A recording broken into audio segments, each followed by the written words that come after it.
नमस्ते। चलिए आज बात कर लेते हैं कि शुक्र देव को किस प्रकार से बैलेंस करें आयुर्वेदिकली और अपनी जो हेल्थ इश्यूज़ हैं, किस प्रकार के हेल्थ इश्यूज़ होते हैं जब शुक्र इम्बैलेंस होता है। तो ये सारी चीज़ें जानते हैं। तो देखिए शुक्र जो है वो हमारे इमोशंस को सबसे पहले तो इमोशंस को गवर्न करते हैं, है ना? ऐसे लोगों को दिखावे का बहुत शौक होता है। मैं इसको नेगेटिव सेंस में नहीं, पॉजिटिव सेंस में भी लूँगी कि मेरा घर बहुत सुंदर है, आप देखिए, मैं बहुत सुंदर हूँ, मुझे देखिए, है ना? अपनी लुक्स को लेकर के बहुत ज़्यादा कॉन्शियस होंगे। बोटॉक्स कराना, नेल आर्ट कराना, घर में सारी चीज़ें बार बार चेंज करना, मतलब हर तरीके से कैसे सुंदर बनाया जा सके और लोगों से अप्रिशिएशन किस तरीके से पाया जा सके, तो इस पे ज़्यादा ये काम करते हैं। तो अब ये क्या होता है ना कि जब अगर बहुत ज़्यादा कोई चीज़ की भी अति जो है ठीक नहीं होती है, तो अब ये दिखावे की प्रवृत्ति अगर बहुत अत्यधिक बढ़ जाती है, तो ये हमारे रिलेशनशिप को भी जो है नेगेटिवली इम्पैक्ट करना शुरू कर देती है। अब इसको आप ये भी कह सकते हैं कि भाई नज़र लग गई हमारे अपने जो अपना खुद का कंफर्ट है उसमें नज़र लग गया, इतना लोगों ने देखा, नज़र लगा दिया। बट ये एक्चुअली ये इसलिए होता है क्योंकि आप इमोशनली जो है ना दूसरों के सामने वल्नरेबल हो रहे हो, है ना? इतना दिखाना करना, खुद को खूबसूरत बनाना, इसलिए बस इसलिए कि आपको लोग अप्रिशिएट करें, ये एक इम्बैलेंस क्रिएट करता है। तो ऐसे लोगों के अंदर आप एक चीज़ पाएंगे कि इनको मीठे की क्रेविंग बहुत ज़्यादा होती है। जिनके अंदर जिनके इमोशंस जो है वो अनफुलफिल होते हैं, उनको मीठे की क्रेविंग बहुत होती है। और ज़्यादातर जो चंद्रमा हो गया, कफ जनित रोग क्रिएट शुक्र भी करता है, चंद्रमा भी करता है और बृहस्पति भी करता है। तो अब इसमें क्या बोलते हैं कि डोनेशंस के लिए बोलते हैं कि आप चावल, चीनी, दूध, है ना, इन चीज़ों को, मिठाई जो है आप डोनेट करके आइए। तो डोनेट क्यों करना है? डोनेट इसलिए करना है ताकि आप कंज्यूम कम करें।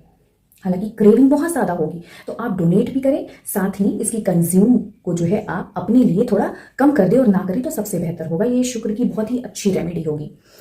बाकी दही का प्रयोग आप करिए, अच्छे से करिए, ये शुक्र बैलेंस करेगा आपका, है ना? और इसमें जो एक इम्पॉर्टेंट है शुक्र की रेमेडी, वो है भक्ति योग। भक्ति योग क्या होता है? भक्ति योग होता है कि हमारी इमोशंस का ही पार्ट है एक भक्ति। भक्ति जो है इमोशंस का ही पार्ट है। तो अब हमें वो जो दूसरी जगह से नहीं मिल पा रहा है, तो जब हम उसको, अब आप चाहे आप भगवान को दीजिए या आप कोई क्रिएटिविटी डेवलप कर लीजिए, लाइक स्केचिंग हो गया, आर्ट हो गया, किसी भी प्रकार का आर्ट, तो एक वो डिवोशन है आपको भक्ति की मार्ग पे ले जाने का। तो ऐसे में होता क्या है कि जब आप भगवान से सच्चा प्रेम करना शुरू कर देते हो, आप उधर देना शुरू कर देते हो, तो आपके अपने इमोशंस जो है जबरदस्त रूप से जो है बैलेंस होना शुरू कर देते हैं। अब जो शुक्र वाले लोग होते हैं ना, ऐसे लोग करेंगे क्या कि ये जब श्रृंगार भी करेंगे ना, देवी का देवता का श्रृंगार भी करेंगे ना, तो उसमें चीज़ें सारी बड़ी सुंदर होंगी, बहुत ही आर्टिस्टिक वे में होगी, सारी चीज़ों का ध्यान रखेंगे।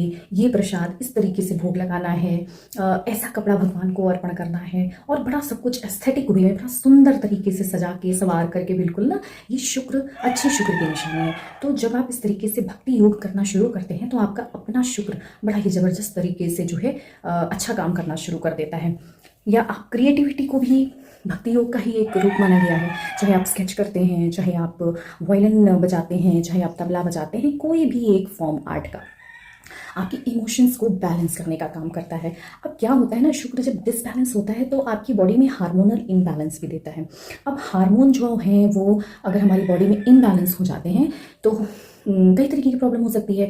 लाइक आपको मोटापा भी बढ़ सकता है, ठीक है, जितने भी सेक्सुअल प्रॉब्लम्स होते हैं वो कॉज कर सकते हैं, साथ ही साथ उसके जो है रिप्रोडक्टिव इश्यूज भी आ सकते हैं।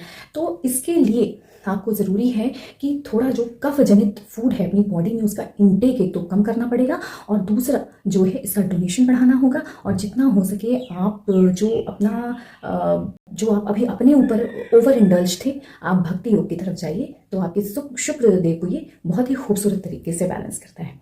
नमस्ते।